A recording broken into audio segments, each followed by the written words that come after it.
बंगाल के पुरुलिया में पीएम मोदी ने भरी हुंकार। मोदी की रैली में उमड़ी लोगों की भारी भीड़। ममता बनर्जी पर निशाना साधते हुए बोले पीएम मोदी, दीदी बोले खेला होवे, बीजेपी बोले शिक्षा होवे, विकास होवे, स्कूल होवे, सुविधा होवे, आरंभ होवे। पीएम मोदी ने ममता पर साधा निशाना। कहा कि बंगाल से पलायन करने को मजबूर हैं लोग। ममता के इस राज में गरीबों का पैसा लूटा गया। विकास को छोड़कर टीएमसी अपने खेल में लगी रही। बंगाल में अब डबल इंजन की सरकार बनेगी। बंगाल में जारी है हिंसा। पहले चरण की वोटिंग से पहले बैरकपुर के बीजेपी सांसद अर्जुन सिंह के घर के पास फेंके गए बम। अज्ञात बदमाशों ने एक के बाद एक 10 पेट्रोल बम फेंके, 3 लोग जख्मी। बम के हमले में एक बच्चा, एक युवक और एक बुजुर्ग शामिल हैं। सभी घायलों को इलाज के लिए अस्पताल में भर्ती कराया है। जिस वक्त बमबाजी हुई है, बीजेपी सांसद अर्जुन सिंह अपने घर पर मौजूद थे। घटना के बाद इलाके में तनाव है। बंगाल चुनावों के लिए बीजेपी की मैराथन बैठक। उम्मीदवारों के नाम को लेकर केंद्रीय चुनाव समिति की बैठक रात 12 बजे से सुबह 4 बजे तक चली है। मीटिंग में बंगाल के लिए बाकी बचे उम्मीदवारों के नाम फाइनल किए गए हैं। आज हो सकती है उम्मीदवारों की लिस्ट जारी। देश में कोरोना ने एक बार फिर रफ्तार पकड़ ली है। पिछले एक दिन में 35,000 से ज्यादा नए मरीज मिले हैं और 24 घंटे में 35,871 कोरोना मरीजों की पुष्टि हुई है। 172 लोगों की मौत हो गई। दिसंबर के बाद पहली बार कोरोना मरीजों में सबसे ज्यादा बढ़ोतरी हुई है। देश में अब कोरोना के 1,14,74,000 से ज्यादा कोरोना केस हुए हैं और अब तक 1,59,000 लोगों की मौत। महाराष्ट्र में एक बार फिर कोरोना का बम फूटा है और एक दिन में 23,000 से ज्यादा नए मरीज आए हैं। महाराष्ट्र कोरोना के कुल मामले बढ़कर 23,70,000 से ज्यादा हुए। मरने वालों का आंकड़ा 53,000 के पार पहुंचा। महाराष्ट्र के 2 शहरों नागपुर और पुणे में कोरोना संक्रमण सबसे ज्यादा है। संपूर्ण लॉकडाउन होने के बावजूद नागपुर में बढ़ रहा है मरीजों का आंकड़ा। नागपुर में बढ़ते कोरोना केस के बाद अब सब्जी, राशन, जनरल स्टोर की दुकानें बंद, सिर्फ दवाई की दुकानें खुली हैं। बढ़ते संकट को देखते हुए महाराष्ट्र के 6 शहरों में लॉकडाउन और नाइट कर्फ्यू लगाया गया है। लातूर में भी सख्ती बरती गई है। पुणे में स्कूल कॉलेज को 31 मार्च तक के लिए बंद कर दिया गया है। मुंबई के ब्रीच कैंडी हॉस्पिटल के पास एक रेस्तरां में बीएमसी ने की कार्रवाई। मास्क नहीं पहनने वाले 245 लोगों पर जुर्माना लगाया गया है। नियमों का उल्लंघन करने पर एफआईआर दर्ज। बीएमसी ने 19,400 रुपए का फाइन वसूला है।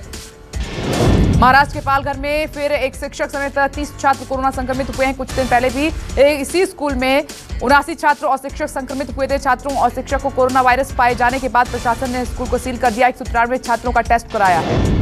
तेलंगाना के एक सरकारी स्कूल में स्टूडेंट पाए गए कोरोना पॉजिटिव। स्कूल में एक अध्यापक के कोरोना से संक्रमित पाए जाने के बाद स्कूल के 55 लोगों की जांच की गई। प्रशासन अलर्ट है।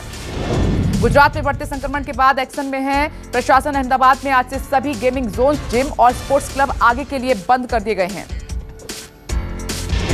बढ़ते कोरोना संक्रमण और त्योहार को देखते हुए नोएडा और गाजियाबाद में सख्ती। धारा 144 को 10 मई तक के लिए बढ़ा दिया गया है। नोएडा में 30 अप्रैल तक धारा 144 लागू रहेगी। गाजियाबाद डीएम ने आदेश जारी किया है। बीजेपी के राज्यसभा सांसद ज्योतिरादित्य सिंधिया के ग्वालियर के पुश्तैनी महल जयविलास पैलेस में चोरों ने रानी महल के रिकॉर्ड रूम में चोरी की है। रानी महल से एक पंखा, कंप्यूटर, सीपीयू चुराया है। गुजरात के वडोदरा में एक निजी कोविड अस्पताल में लगी है आग और कोरोना के 17 मरीजों समेत कुल 23 लोगों को निकाला गया सुरक्षित। हादसे में कोई हताहत नहीं हुआ। आंध्र प्रदेश के विशाखापट्टनम के दोनापार्थी में फटा एलपीजी सिलेंडर। विस्फोटक की आवाज सुनते ही इलाके में मचा हड़कंप। जानकारी मिलते ही मौके पर पहुंची फायर ब्रिगेड की गाड़ियां। कड़ी मशक्कत के बाद आग पर पाया गया काबू।